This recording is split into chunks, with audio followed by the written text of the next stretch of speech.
The Murder Shelf Book Club contains disturbing content related to real-life crimes. Listener discretion is advised. But hindsight was 20/20, and Bates began doing what he always did, talking to the neighbors, asking them if they had seen or heard anything. No one had. He investigated security there. He talked to staff members. He asked hard questions. The apparent cause and positioning of the body was alarming to me, he said. This was not a typical murder, and I had not experienced anything like this before. Academically, I was aware that these things happened. You can sit in a class all day long, but when you actually see it, it's a different ballgame. You're in shock when you see something like this. Homicide Detective Keith Bates, from Dismembered by Susan Mustafa and Sue Israel.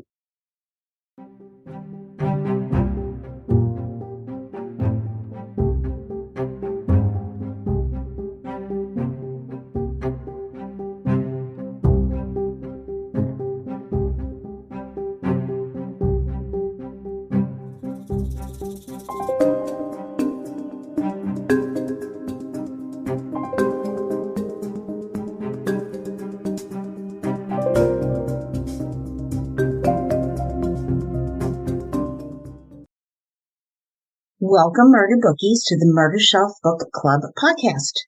I am your host, Jill, and this is episode 74, A Wolf in the Fold, part 1 of Dismembered by Susan Mustafa and Sue Israel. My podcast features the best true crime books out there, updating the authors and adding my psychological analysis. Frustratingly, many of us have no time to read, so I read for you. Trilogies expect a new episode every 2 weeks on the book, and in between, you can leave me a 5-star review, right? Okay? All right, I want to wish you all a happy Halloween. It is my favorite holiday. Trick and treat safely, charge up your cell phones, and bring a flashlight if you plan to be out late. I want to give a quick shout out to the game Killer Mystery. Fun, creative mystery game. It is cheaper than pizza. Each season contains 5 episodes, one delivered to your door monthly. And over the course of the season, you'll be introduced to the characters, review the evidence, decipher clues that will lead you to solving the mystery. Get ready to be immersed in a thrilling story. And remember, everyone's a suspect. I have a group of friends who come over for our Killer Mystery monthly party, and it is a great time. There is a link on my blog, on Facebook, Instagram, and Twitter, or X. And, sometimes you just need a little break from reality, right? So check it out and have some fun. With the help of my Patreon group, we selected Susan Mustafa and Sue Israel's book, Dismembered, on a serial killer from Louisiana. And I wasn't familiar with this guy, so it was intriguing to learn about him and his victims.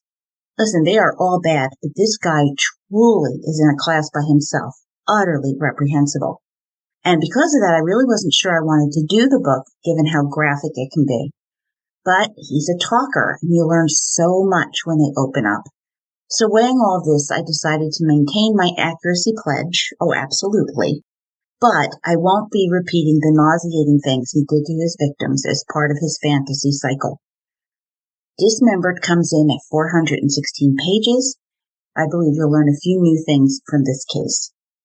And finally, I'm sending out prayers to the family of Natalie Holloway. We finally know definitively that Joran Vandersloot murdered her on the beach in Aruba 18 years ago. I am wishing them grace, and I am praying that Natalie can rest in peace. So Susan Mustafa, she is a best-selling and award-winning co-author of No Such Thing is Impossible, From Adversity to Triumph, written with Yavero Alvarez Botero.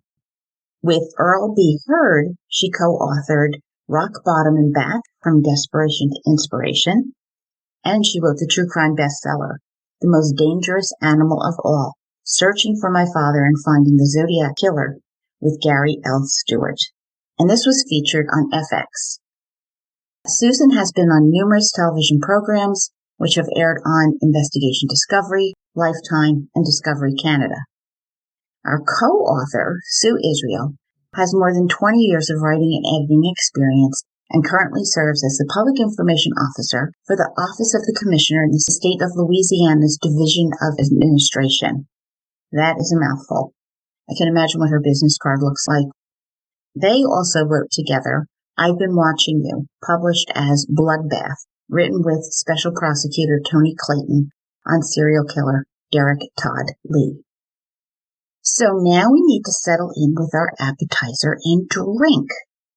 Perfect for a case set in Louisiana, I selected a huge favorite, crab meat ravigotte. A huge thank you to Spoonful of Nola for this tasty recipe served cold. Yeah, it's that easy. So you need your chunk crab meat. Easy peasy, you mix Dijon mustard, lemon juice, Worcester sauce, white wine, vinegar, onions, shallots, capers, and a whole bunch of tasty spices. Next, you gently mix in the crab meat so as not to break it up too much. You want to keep it chunky. And you refrigerate it and serve cold on endive leaves or crackers, which I usually choose the crackers, but the endive leaves are really pretty. And I do feel really classy with this in my hand, pinky shooting upward. This is so popular in Louisiana, you can have it for lunch or as a snack. Now my perfect wine pairing with my crab meat ravigotte is Chateau Saint Michel Rosé, Columbia Valley, 2022. This rosé is sweet but not overstated. Elegant, it is fresh with fruity notes, strawberry, raspberry, watermelon, tangerine, bunch of other red fruits in there. A pale peach in color, it is crisp and it is refreshing. And this sweet balances the tang of the crab meat ravigotte just right. I'm drooling just thinking about this. And I really think you'll like the effect on the palate. The wine also goes beautifully with light pasta or rice dishes, grilled fish, and my favorite, cheese. So on wine.com, a bottle runs for $12.99, which is a great price for this quality of wine. So bon appetit, murder bookies, and let's bring on book club. Our authors opened Dismembered on February 27, 2004. James Abernathy and his girlfriend, Lauren Keller, were driving around Baton Rouge looking for their lost dog. The young couple drove along slowly past Louisiana State University, and as they approached the bridge near Ben-Hur Road, they saw, what was that, a mannequin? Well, we all know the answer to that. It was the dead body of a naked woman. 911 was summoned, and crime scene tech Van Calhoun shortly arrived. He had been with the East Baton Rouge Parish Sheriff's Office for 6 years. Taking photographs, he documented the scene, collecting evidence. He had worked a number of murders, but this one was beyond gruesome. She had been posed, meaning deliberately laid out, on her stomach, her buttocks jutting upward slightly. Visible was bloody trauma to her anus and vagina. On her back were numerous abrasions, indicating she'd been dragged down the embankment. Her left arm was missing at the elbow, and a chunk of flesh had been cut from her thigh. A jacket with blood spatter had been placed over her face and right arm. A ligature mark encircled her neck, partly obscured by a large gash in her throat. There were several deep cuts where her arm had been amputated. Both nipples had been cut off. The killer had enjoyed this, and he had taken his time. Calhoun and Lieutenant Terry Felton walked the perimeter, and they spotted parallel tire tracks. So a vehicle had pulled into the field past the gate, then backed up to the incline where the victim had been dumped. So Calhoun set about making casts of the tire marks. Neither he nor anyone else in law enforcement knew that a serial killer was on the loose. St. James Place, also near Louisiana University, was the first upscale retirement facility built in the state. Once part of the Du Planier plantation, the 200-year-old oaks made it an inviting location, steeped in elegance and southern charm. Built in 1983, residents enjoyed dancing to Cajun music, crawfish boils, and lazy summer days. Conveniently, a Circle K was right across the street, and it was an easy walk with no gates to hamper. Seniors got their cardio walking over to pick up milk, bread, or cigarettes. In her late 70s, Anne Bryan moved to St. James Place in 1990. Stylish and secure, Anne had suffered a fall, leaving her arm and hand useless. Now, this was doubly devastating for Anne, who was born without a right hand. So now she really couldn't care for herself. This was a huge change for this independent woman who had learned how to paint beautiful still life, played the piano, and learned to drive. Disability be damned. Born in 1911, graduating as salutatorian of her high school class, she attended LSU as one homesick 16-year-old girl. While crying to the dean one night, another student, William Paul Bryan, came by, with the dean asking if he wouldn't mind comforting a fellow student. Anne quickly became smitten, but was uncertain that William would be interested in a one-handed girl like her. Well, surprise, William was, and they went to see the film Ben-Hur the next night, which is still one of my favorites to this day. Just 2 short years later, William and Anne were married, with son George arriving a year later, followed by his sister Rachel. Anne cared for the kids while Bill was working as an engineer, and she taught her children and later her grandchildren that her disability was irrelevant. A standing joke was, quote, "What's wrong with you? You act like you've only got one hand," end quote. When Rachel was 9, William suffered a debilitating stroke, and for the next 13 years, Anne would care for her dear, sweet husband, who was such a comfort to her. But life changed dramatically when William finally passed away. Now in 1990, Anne had moved into her small apartment at St. James Place, with a well-trained nursing staff helping Anne to cope. Her life was still very good, and she was going to make the best of it. Fast forward 4 years to March 1994. A bushy, mustached man snuck into St. James Place in the wee hours of the night. Now 82-year-old Anne's life came to an abrupt and a horrific end, and for the next 10 years the case would be unsolved. Another LSU student, a young theater buff, Yvonne, was introduced to Norman Gillis, and they easily chatted and laughed together. On their first date, Norman gushed, quote, "I'm going to marry you, you know," end quote, as Yvonne's heart skipped a beat. A devout Catholic, Yvonne's brother was a priest and her sister was a nun. With many interests in common, the couple married on Thanksgiving Day in 1960 at St. Anne's in Louisiana. Begun with smiles and laughter, they began married life. And yeah, here comes the but. There were a few things Yvonne didn't know about her husband. Born in 1935, Norman grew up in Picayune, Mississippi. His home life hadn't been especially happy. Divorced parents, he had an alcoholic father and a disagreeable mother, and he was raised at Grandma's. Not a scholar, Norman joined the Navy, serving 4 years.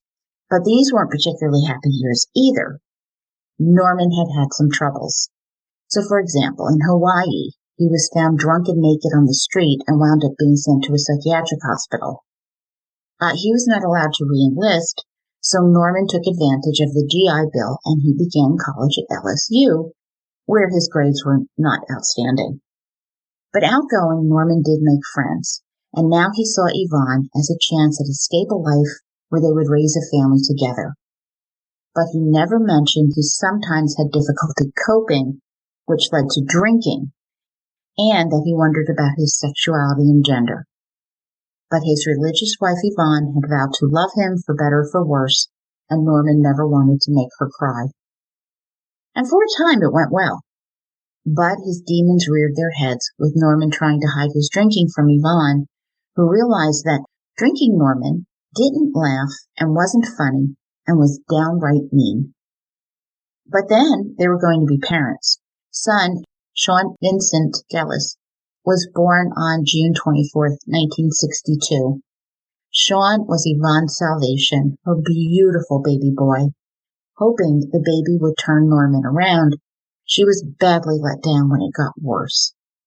Murder bookies, reality check. Choosing to get pregnant never improves a rocky relationship. Do the work on the relationship before considering bringing a totally helpless person into a mess. When Norman lost his job, Yvonne was forced to work with a babysitter caring for Sean. She desperately prayed that her husband would turn it around. But to her horror, one night Norman came home wielding a gun, threatening to shoot baby Sean.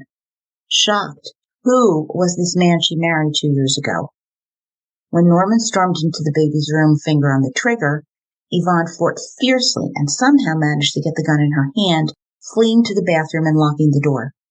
Slender and spry, she maneuvered herself out the window and down to the ground. Running to a neighbor's, she called Norman's father.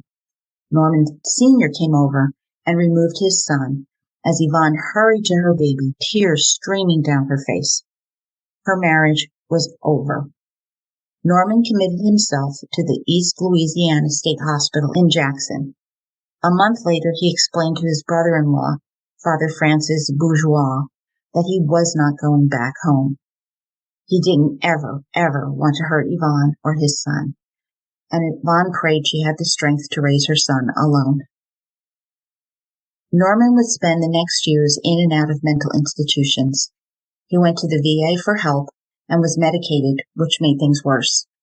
In December 1969, his disability claim was approved, and he checked himself out. His next stop was Haight-Ashbury, the epicenter of San Francisco's Summer of Love. Embracing the hippie subculture, he began dropping LSD, because that's going to help him think clearly, right? While he enjoyed this life, he eventually knew he needed help, and he checked into yet another mental institution. Electroshock convulsive therapy also did not work for him. Norman was readmitted to mental health hospitals 19 times over the next 4.5 years. Yvonne never heard from Norman, nor received any financial support. Even without a dad, Sean was a sweet, loving little boy. Yvonne called him her blue-eyed angel. Instead of reading Winnie the Pooh, she read him Charles Dickens and Mark Twain. While Yvonne saw Sean as a genius, his school teachers explained that he was just an average little boy. It bothered Sean that he didn't have a father, and he was teased about this. But Yvonne didn't know how to explain the situation. So instead, Sean spent plenty of time with his grandfather. They'd feed the ducks, and they'd take walks to get ice cream. Yvonne would bring Sean to the TV station where she worked, and he would sit reading from one of the books that she had brought from him. After a number of lean years, Yvonne scraped together a down payment for a house in a nice growing neighborhood in Baton Rouge, close by LSU with magnolia trees. 10-year-old Sean had a big backyard to play in, and Yvonne used the third bedroom as a library. Sean also loved Star Trek, as I do, snakes, and assembled model cars. Yvonne had spanked him once, but it hurt her heart, so she never did it again. She would ban TV when he needed to be punished, although Sean was very, very well behaved. But other neighbors had a bit of a different recollection. Carolyn Clay told the authors, quote, "He gave the other kids in the neighborhood the willies. There was just something strange about him. He played Dungeons and Dragons with my son once in a while, but my daughter avoided him." End quote. Yvonne scraped the money together to send Sean to parochial school, providing him with a solid Catholic education. His grades were okay, but he lacked the motivation to strive. But Yvonne insisted her son was smart, even if his teachers didn't see it. Sean's best friend was John Green, who described Sean as, quote, "a very neat kid. He was different, offbeat, smart. He had a lot more going on mentally than others. He used to carry a briefcase with a Star Trek sticker to elementary school, and he taught me to play chess. He was very respectful and very helpful. If one of us needed help, Sean was always there. If he didn't know what he was doing, he was a quick study and would learn. He also had a fantastic sense of humor." End quote. By 8th grade, John and Sean welcomed another best buddy, John Rosas, who confirmed that Sean was smart. The trio would go to the movies, hang out, and talk about girls. The boys would go to abandoned houses, thinking they heard devil worshippers chanting inside, scaring themselves silly. And they experimented with marijuana, which Sean liked a lot more than the two Johns. Yvonne never knew about these things, with Sean hiding many of his activities from her. Of Yvonne, John Green said, quote, "His mom was a very pleasant lady, hardworking. She treated Sean more like an adult than a child, and it made him a survivor." End quote. Mother and son became very dependent upon one another, and she was very proud of the young man she'd raised. But neighbor Carolyn Clay was not so sure. Quote, "I knew there was something wrong with him. One night, about 3 a.m, I woke up to a loud noise coming from their backyard. Sean was in the front, beating wildly on some garbage cans. He told another neighbor that he was frustrated because he didn't have a girlfriend. He was prone to fits of anger like that, an angry young boy." End quote. Yvonne never saw this aspect of Sean's personality. Around Christmas 1978, when Sean was 17, grandfather Norman Sr. died. Yvonne called ex-husband Norman to break the news. Norman returned to Louisiana for the first time since Sean was a baby, and on meeting Norman, Sean was hostile. But Yvonne recalls that they talked a lot and began to be pen pals. Norman and Sean saw each other again in 1979. By now, Norman's mental condition had improved, and he was able to keep his job as a manager in Palo Alto, California. He had married and divorced again while struggling with his sexual identity. He felt terribly guilty that he hadn't been there for Sean growing up, and he vowed to make amends. When Sean graduated high school, Norman sat next to Yvonne, both beaming with pride. Thrilled that they were building a relationship, Norman decided to celebrate and got drunk, and then didn't stop. Norman kept drinking, finally being placed in Baton Rouge General in intensive care. He asked that Sean pick up a few things from the room he'd rented in New Orleans. Ever helpful, Sean and his two friends went to the room in the French Quarter, a new experience for them. Packing up his dad's things, the boys noticed photos on the end table of naked men in various sexual positions. Sean was shocked, but he finally grinned and shook it off, but his buddies knew he was upset. Sean hated that his dad was homosexual. Yvonne recalls Sean being very angry at his father, while she was ticked off that Sean had taken her car without permission. After this, Norman never drank again, completing a 30-day chemical dependency program, and went back to California. His secret was out, and he could not face his ex-wife or his son. Committing fully to Alcoholics Anonymous, he prayed he would find stability in his life, and on joining the Body of Christ Church, Norman's prayers had been answered. He rebuilt his life, reconciled with his sexual identity, and eventually married and became an ordained minister. The Bible replaced drugs and alcohol in his life, and for the first time, Norman found peace. Sean was not so lucky. His first arrest took place right before he graduated high school. He had gotten into some trouble here and there, but had never been arrested for anything violent. Sean would change jobs frequently, never sticking with one for long. Truth was, Sean didn't like to work. He preferred to screw around on his personal computer, and this was a long, long time before average folks owned a computer. Graduating community college, he got a certification in computers, but he'd never actually take a job in computers. Sean was still living at home, and Yvonne was happy for his company. She knew he'd grow up eventually. 10 years later, Sean was still living with Mommy. And this is a mistake. Sean should have been booted out and made to work to support himself like you do when you become an adult, in my humble opinion. But in 1992, Yvonne took a better job in Atlanta, Georgia, and asked Sean to go with her. He declined, but Yvonne agreed to keep paying the mortgage if Sean would pay the utilities. Smiling, he agreed and said he'd be fine living alone, and off Yvonne went to start her new life in Georgia. In August 1992, Hurricane Andrew hit the region, dumping water on Baton Rouge, causing flooding. Sean was so engrossed in his computer life, he didn't bother to clean up the mess that a few inches of water had caused. He just threw newspapers on the floor to sop off the water, and he never even picked up his mother's beloved books that had been floating. When friends came over, he just smiled, rolled a joint, and said, excuse the mess, ignoring the moldy smell. Yvonne would have lost her mind to see her lovely home turned into a dump. When she called to check in, he assured her all was fine. But again, the neighbors knew better. Carolyn Clay said he got worse after his mother moved.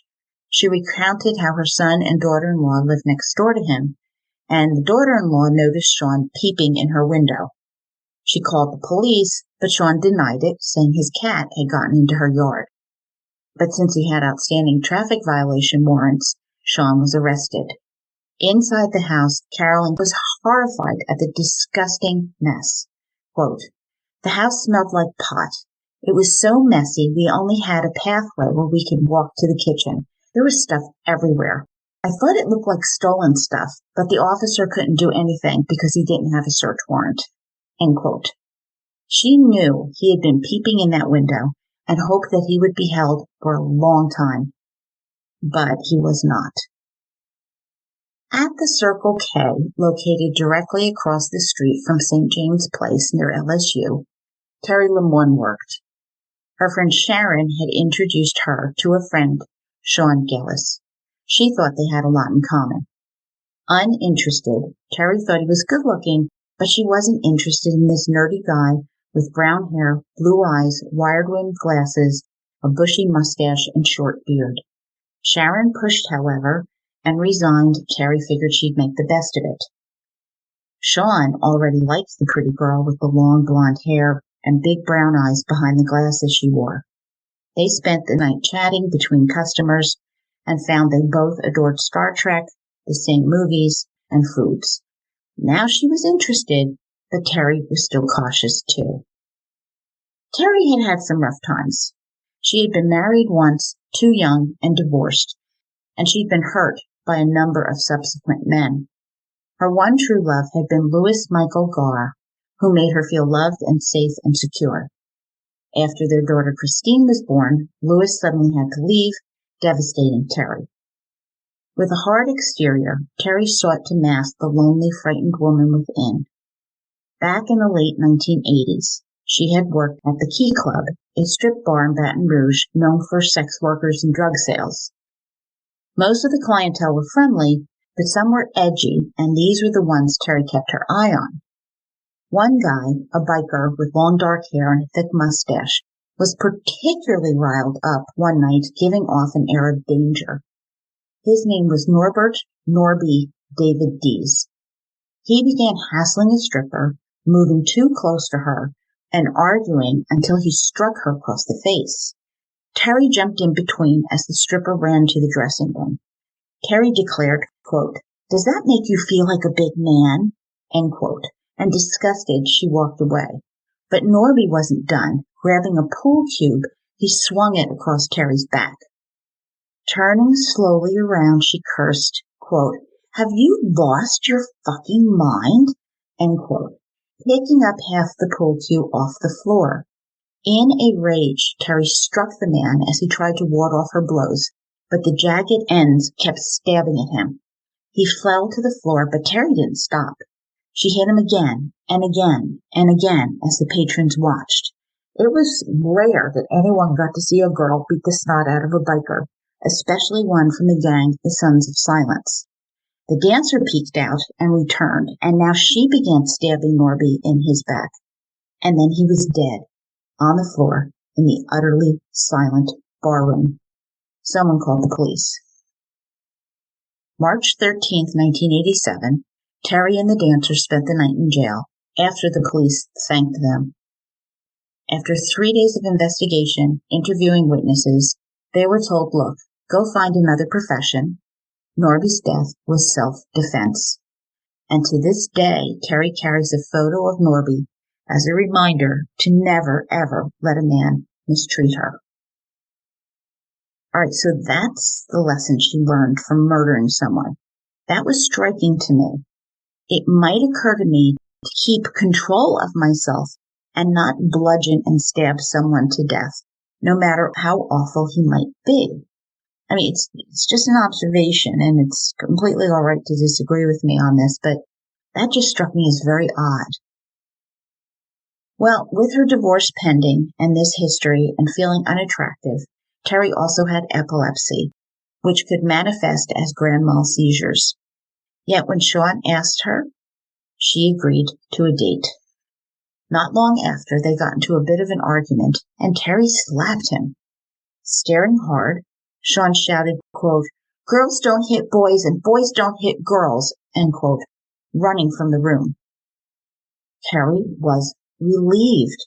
She now believed that she could trust Sean and he would not try to hurt her as previous men had.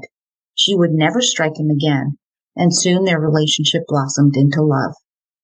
A tidy person, it was Terry who slaved away cleaning up Sean's house. Well, she's a better woman than I. Clean up your own crap yourself, Sean. When it was neat and clean again, Terry sent photos to Yvonne.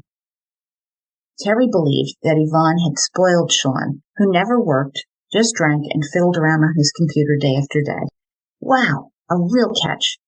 These are red mountains, people. Please pay attention to this. This is not a guy you want to be with. I don't care if he's got nice blue eyes. But unlike other men, Sean was affectionate and kind, calling her Honey Bunny, as she referred to him as a Starfleet admiral. He loved her creativity, and she was sure that with a little motivation, Sean would be the man she wanted. Another red mountain. You can't change anyone. Change comes from within, and even then, it is terribly hard to actually make change without outside help and support.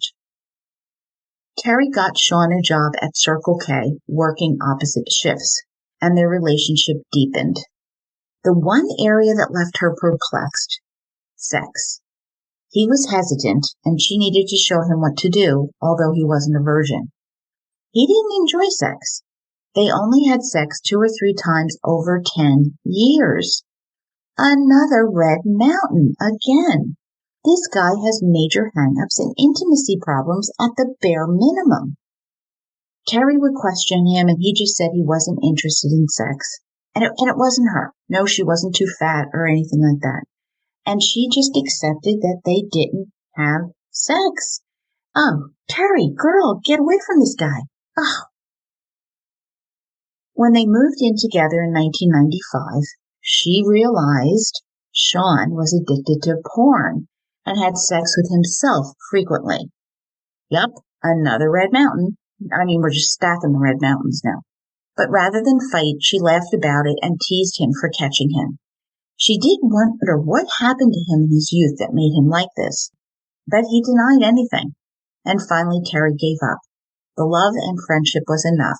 She could tell him anything, even that she'd killed Norby, that Louis was the father of her youngest, and at one point in her marriage, after striking her fiercely, she had taken a meat cleaver to her husband's arm. But Sean didn't care. Terry was special to him. March 20th, 1994. Anne Bryant's life at St. James Place was good, though it was not like having her own home. She was popular, had good friends, and excelled at Scrabble. Occasionally, the housekeeping staff chided her for leaving her apartment door unlocked, but Anne felt safe. Hers was the first apartment as you enter the hallway from the outside door. Thoughtful, Anne left it unlocked so the staff weren't inconvenienced by waiting for this 82-year-old woman to get to the door. Knowing the staff might come to give her medication, she left the door unlocked and went to bed in her pink nightie. It was around 3 a.m., March 21st, that she heard a noise, figuring it was the nurse, but a male figure loomed over her. Something was wrong. Screaming when he touched her, she screamed louder as he climbed atop of her, the thick walls muffling the noise. Anne flailed at the man, screaming, trying to ward him off. The glint of a steel blade flashed as he began to stab her repeatedly, angry that she wouldn't shut up. His fury grew with each of the 47 thrusts until he slashed her throat open, nearly decapitating her. Even as Anne went silent forever, the man continued the violent assault, enjoying it, relishing it. He cut open her stomach, her bowels, intestines pushing through. He nearly severed her breast, slicing her genitals, her face, and continued. Then he slipped out the door, euphoric over his first kill. The only evidence police would find was a knife and a shoe print on the beige carpet. And, quote, another clue in the room that would be overlooked for the police for more than 10 years. It was a clue that would become a signature of a serial killer, end quote.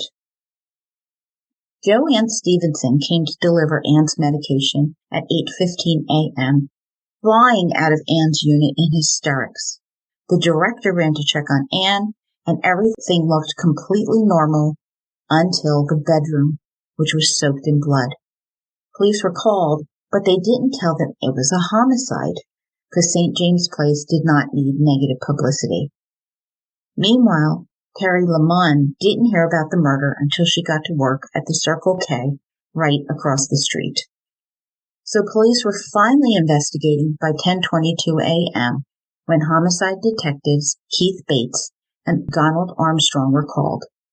Sliding door, no sign of forced entry, but the first officer did notice a fingerprint that had to be tested.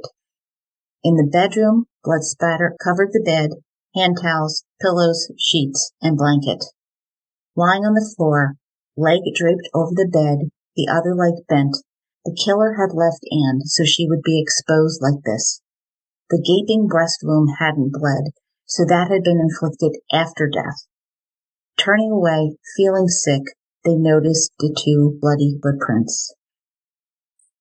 Homicide Detective Keith Bates was totally unprepared for what he saw. The tall, handsome black man had 5 years' experience, but this crime was more gruesome than most. Later, Detective Bates mused that he was not really fully prepared to investigate this case. Oh, he followed the playbook. Canvassing the neighbors, he learned that no one had heard anything. He checked out security.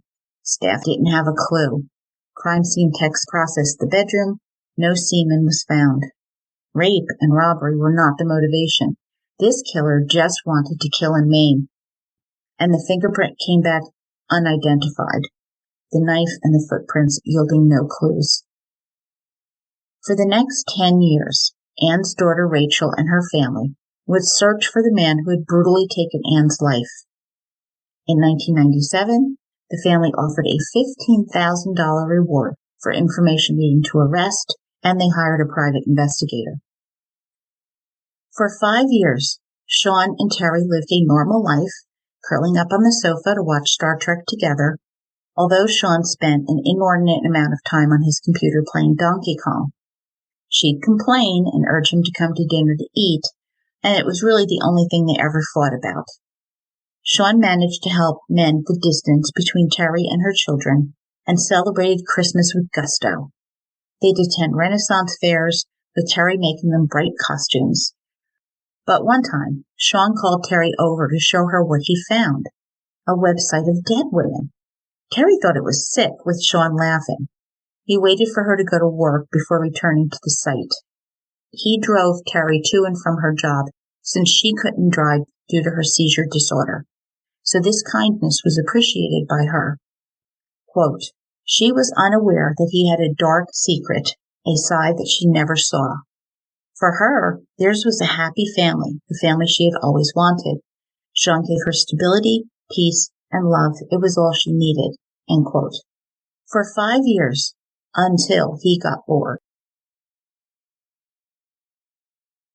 Susan Mustafa and Sue Israel describe sections of Baton Rouge having historically significant buildings, such as the Pentagon Barracks built in 1825 to the 1930s State Capitol, riverboats, the Hollywood Casino, and the Belle of Baton Rouge. Life was good with well-lit streets, luxury apartments, businesses, and restaurants. But once you crossed Interstate 110, you found the unsafe areas laden with sex workers on crack and a struggle for survival. Many of those selling their bodies once had normal lives, families, and jobs. Drugs changed all that. Quote, sex was a competitive business.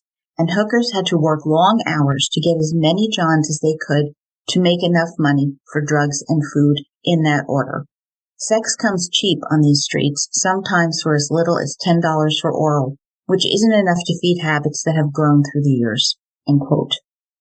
The Baton Rouge Police Department did try to address the problem, but there were not enough resources to eliminate this way of life. If a sex worker goes missing, lips tighten up. No one sees or hears anything. If anyone does notice a prostitute missing, it's her pimp. So after dropping girlfriend Terry off at work, Sean Gillis liked to drive these streets. He would choose one of the girls standing out there and fantasize about what he'd like to do to her. His growing excitement was not about sex, but about death. Victimology alert. Gillis likes smaller women that he could easily overpower, and a bigger woman was just too hard. It had been 5 years since he first felt death, 5 good years, but the craving was strong to feel alive and powerful. January 4th, 1999, Sean Gillis spotted Catherine Hall. She existed on these squalid streets, waiting for men ready to trade her body to feed her addiction. Petite, the 30-year-old black woman felt safe, cautiously stashing her supply of drugs. Smiling, Sean pulled over to a deserted spot on River Road. He appeared to be a harmless, nerdy white man with a $20 bill.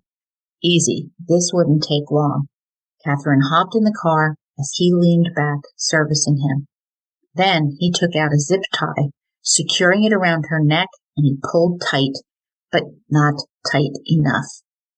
Frantic, alarmed, Catherine fought, grabbing the door handle and jumping out.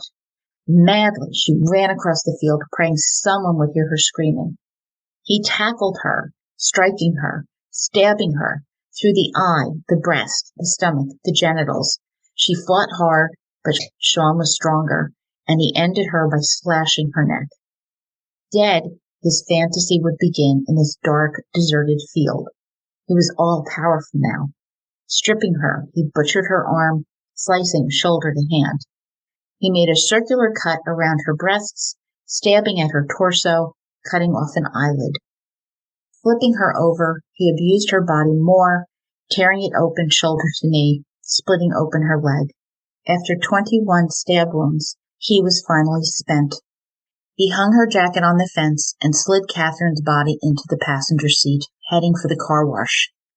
There, he laid her on the ground, in full view, by the way, and scrubbed the inside of his car. No one saw anything. According to the FBI Serial Murder Pathways for Investigations, only 44% of serial killers kill, then transport their victims elsewhere. 15% of organized killers, who plan their crimes in advance, clean up the crime scene. They don't want to be caught. And this characterizes Sean.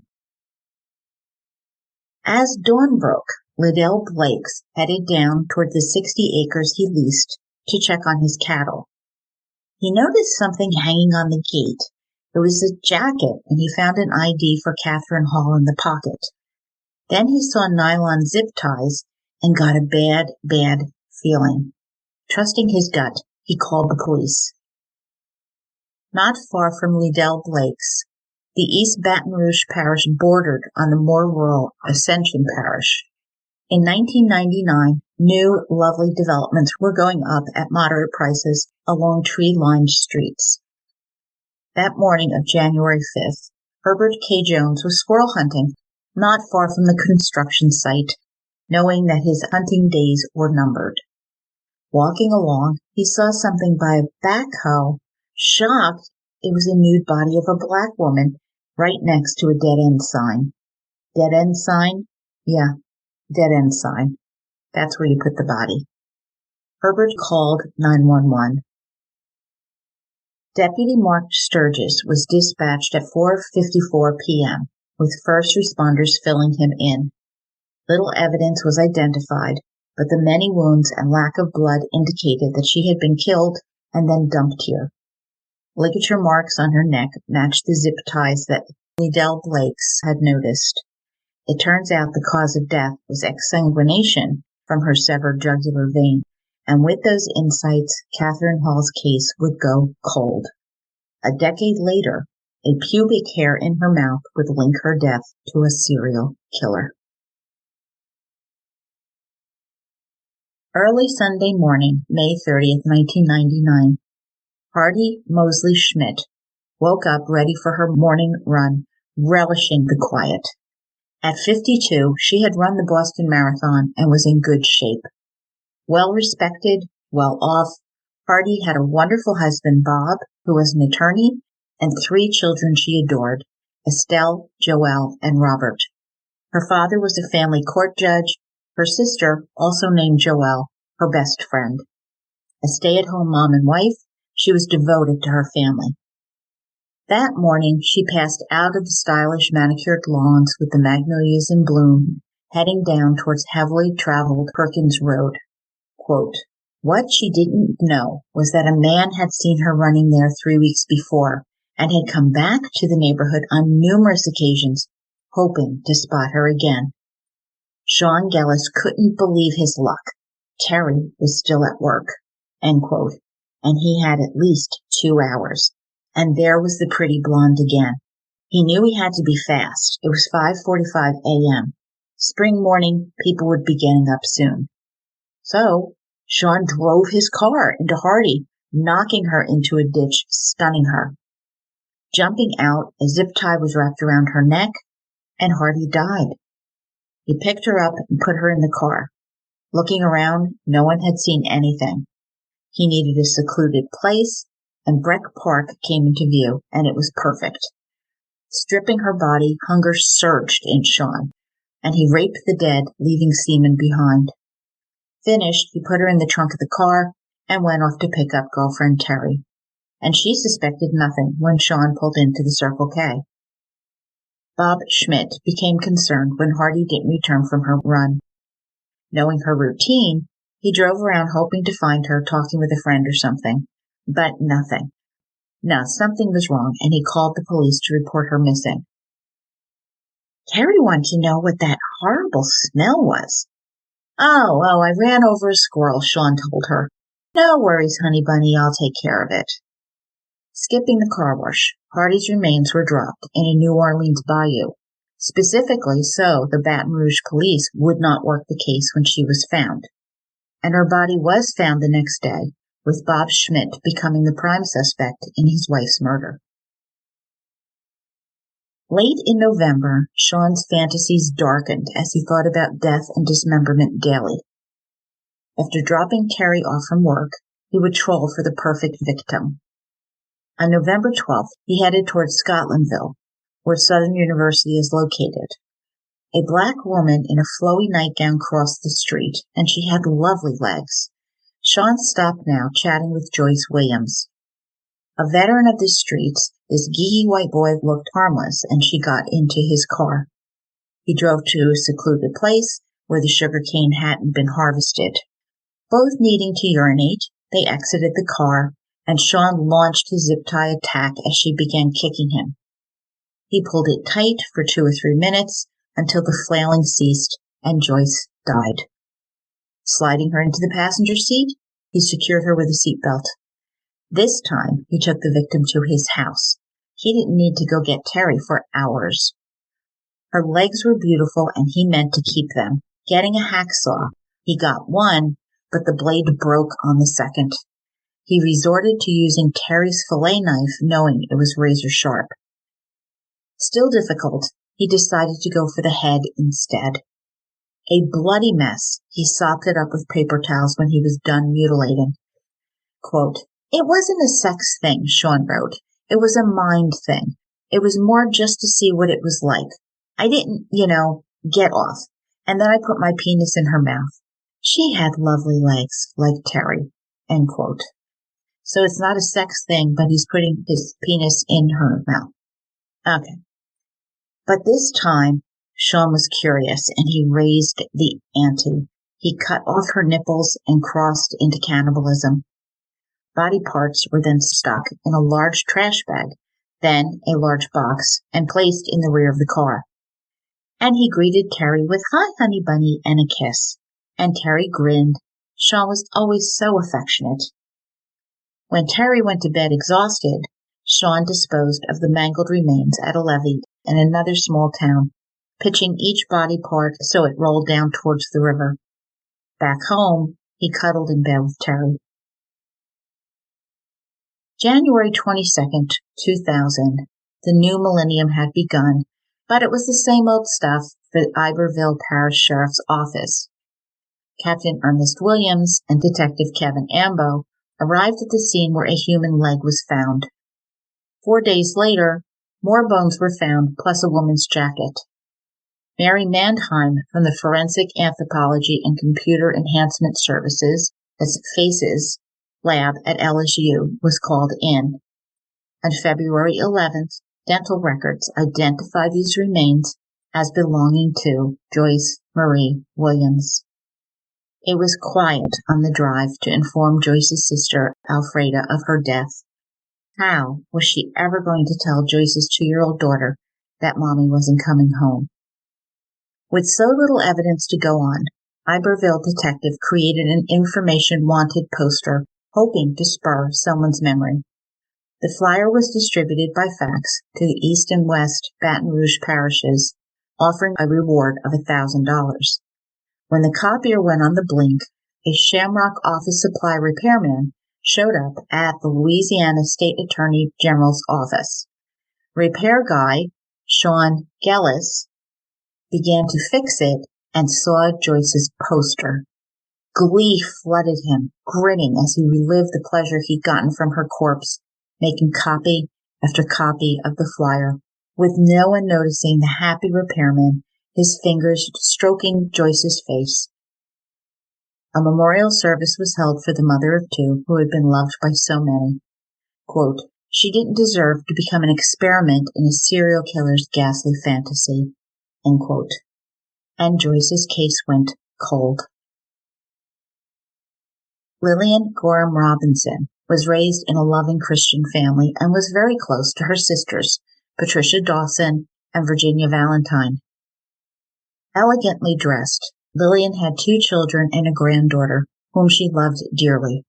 But when stressed, Lillian would take a nip of liquor.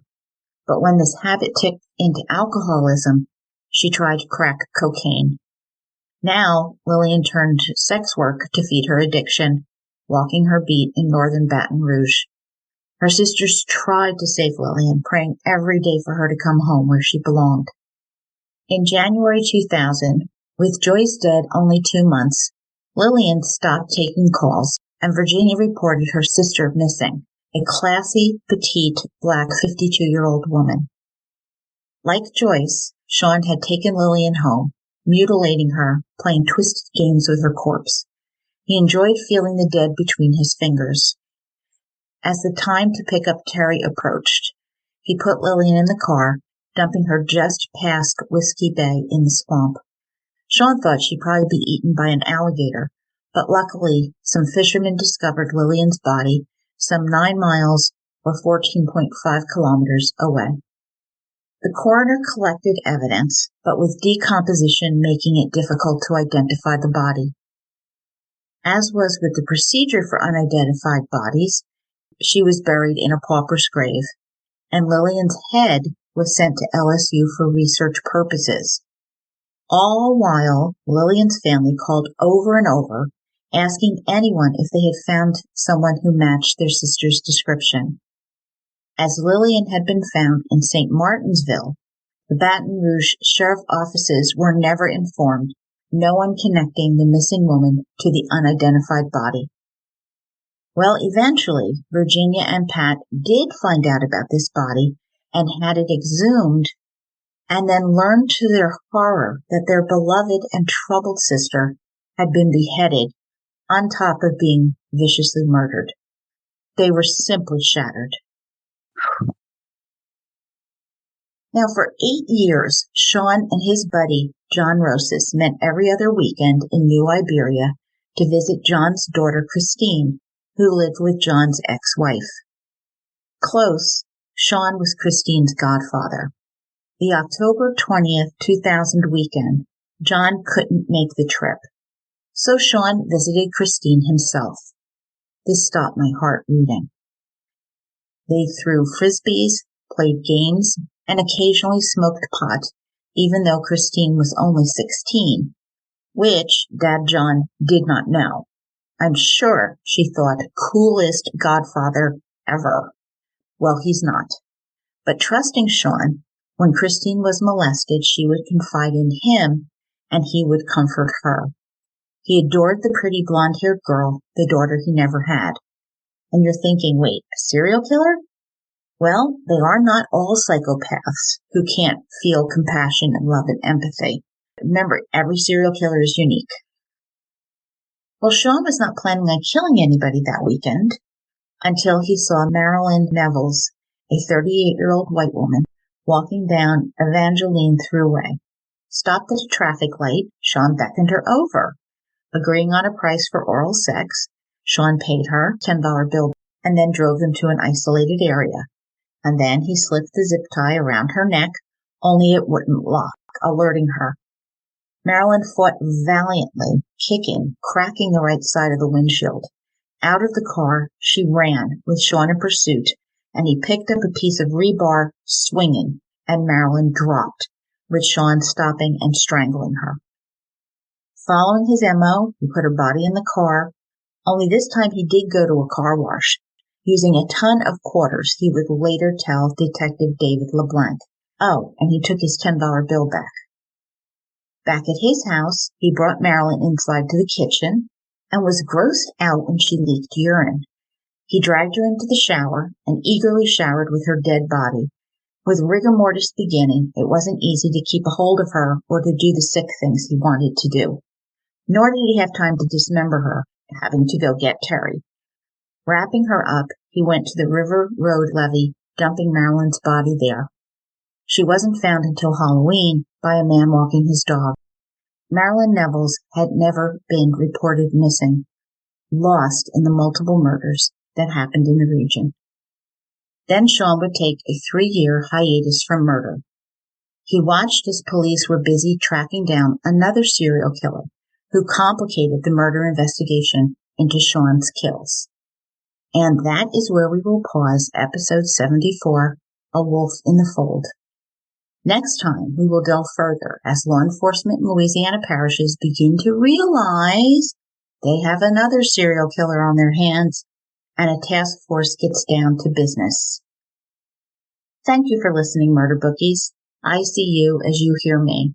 And my next book selection will be discussed on Patreon, first Thursday of the month, 8:30 p.m. Join us for $4 a month. I can't wait to see you. There are so many books because I met so many authors at CrimeCon, and you get to help me pick. Please take a few minutes to leave an awesome review that will help me make new Murder Bookies, and share your thoughts with me at jill@murdershelfbookclub.com or on Twitter or Facebook, Instagram. So much is happening in true crime constantly. Oh my gosh, I can't keep up with it all. Natalie Holloway, Lisk, Delphi, Kohlberger. New fall and winter weather designs are out on my spread shop, so get your merch, and remember the holidays are coming fast. Links are on my blog at www.murdershelfbookclub.com with sources, photos, show notes, our snack recipe, and wine too. Always trust your gut, lock your doors and windows, and I'll see you soon.